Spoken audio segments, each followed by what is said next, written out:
Hello and welcome back to the Wild Griever Show. In this episode I'm diving into house robberies, bounty hunting and gunplay in Red Dead Redemption 2 and hunting for clues about what mechanics could show up in GTA 6. I'd love to hear from you about which of these RDR2 features you'd love to see return in GTA 6. Please feel free to leave a comment below. If you enjoy this series, please do leave a like, it really helps. Subscribe for more weekly episodes as we dig into the DNA of RDR2. And also, if you're bored on Monday night around 10 o'clock, feel free to come over and watch me play live on Twitch at 10 AM with no HUD, which I can tell you is not as easy as it sounds. But it's a lot of fun, a lot of chaos. So, let's dive into today's episode. First, let's talk about bounty hunting. It's one of the best little side systems in Red Dead Redemption 2. It's not just a checklist of missions, it actually feels like you're doing a bit of detective work. Well, looky here. Maybe this is our man. You walk into the sheriff's office, check the wanted posters, and you're sent off to find some lowlife who's usually holed up in the middle of nowhere. And the beauty of it is that it's never the same twice. Sometimes you're chasing someone through a canyon, sometimes you're sneaking up on their camp at night, or even dragging them out of a saloon in front of everyone.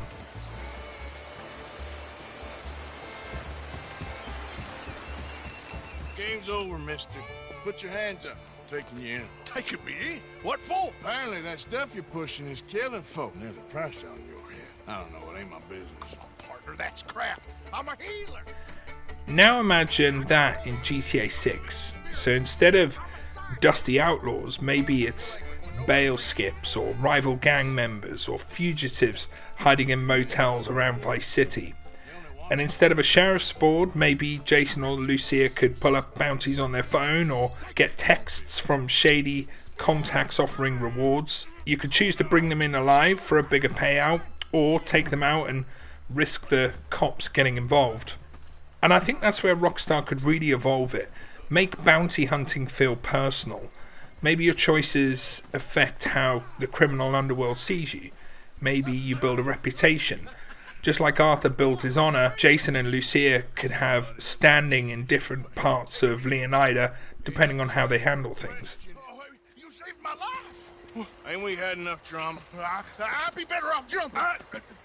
They expressly told me not to kill you. Oh, this is about you. Don't jump! Or what? You can't shoot me, huh? Please. I'll take my chance. Come here! Bye, friend. Really do not like you. Ah!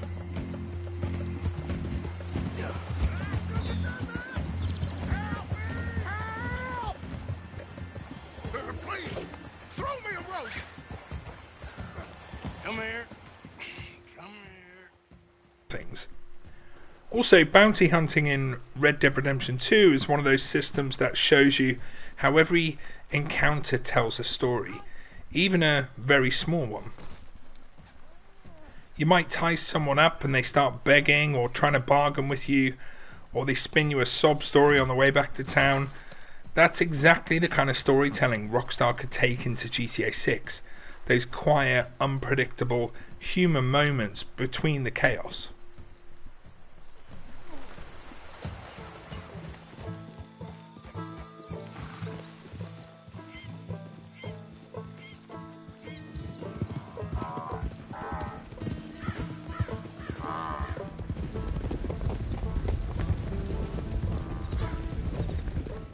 Robbing properties in RDR2 is sneaky in the way most open world games want to be, but probably aren't. Anyone around? Yes. Okay. It's not just press a button and take stuff.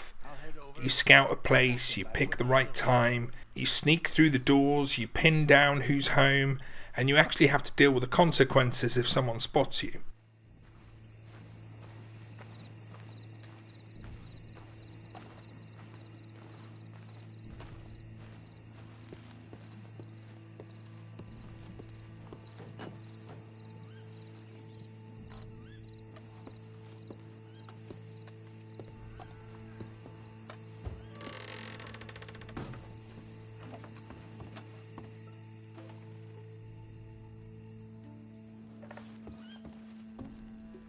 The loot matters as well. Heirlooms, cash, jewelry, little story items that tell you something about the person who's living there. Sometimes you get away clean, sometimes you end up in a fist fight with a beefy farmer and a shotgun. Either way, it feels like you did something naughty that mattered. Now imagine modernizing that for GTA 6. Instead of farmhouses and cabins, think condos, beach houses, boutique shops and back alley storage units, but with the same slow, delicious fun of casing a place and making choices. Rockstar could add things like casing mechanics, so stakeouts or social engineering NPCs, checking guard routes and camera blind spots. And I'd hope there'd be multiple approaches. You could do stealth, you could disarm alarms and sneak in, or you could do social, maybe like pose as a delivery person, kind of like Hitman, or more violent smash and grab types with different kind of risk reward curves. I'd also want to see realistic alarms and police responses, silent alarms, neighbours calling police or bystanders live streaming the whole thing.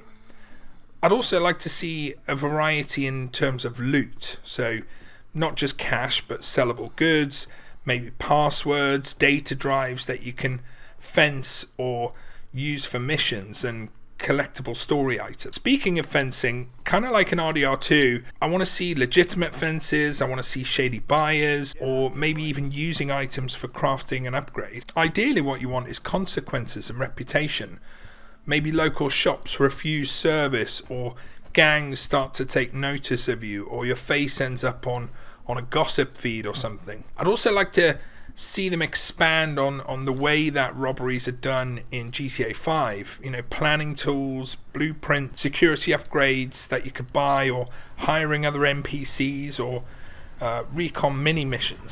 What makes property robbery in RDR2 so memorable is the pacing, the tension of sneaking, the rush of being discovered, and the fallout afterwards. If GTA 6 keeps that pacing but adds modern toys, so cameras, phones, social witnesses, and the real black market economy, those jobs could become some of the most satisfying and emergent content Rockstar has ever made.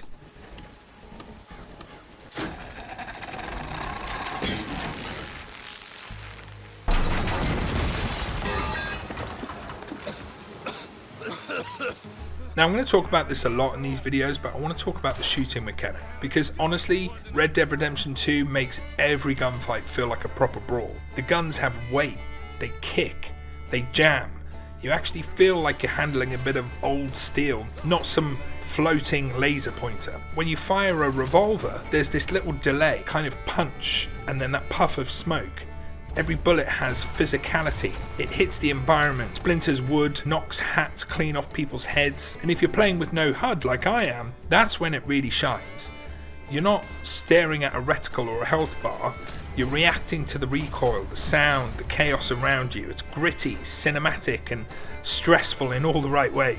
I imagine Rockstar is going to take this philosophy to the next level when they apply it to GTA 6. Semi-autos that jam if you don't maintain them, or suppressors that degrade, or even different ammo types that affect penetration and recoil. And you just know they're going to take those hit reactions to the next level. We're going to see people stumble or crawl behind cover and shout for help. That dynamic chaos that makes a shootout feel alive. They could even introduce a smarter cover system. Obviously, I imagine there'll be blind fire. Maybe you could drag wounded NPCs out of danger, or coordinate shots with your partner. Picture Jason and Lucia covering each other in a gas station robbery gone wrong. Debris flying, alarms wailing, the cops swarming in.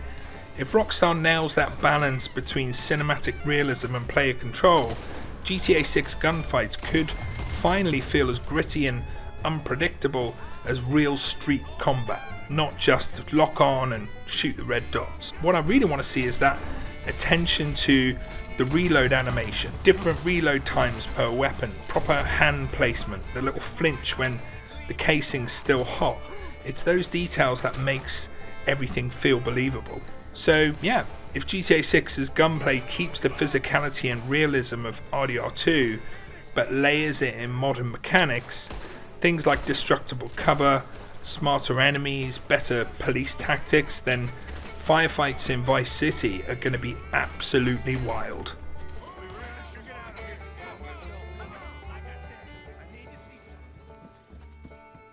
Well folks, that's it from me for another episode. If you enjoyed the ride, please tip your hat with a thumbs up or leave a comment down below. You might just earn a mention next time. And don't forget to subscribe. I'll be live again Monday, 10 PM UK time. So saddle up, come along for the ride. See you on the next one.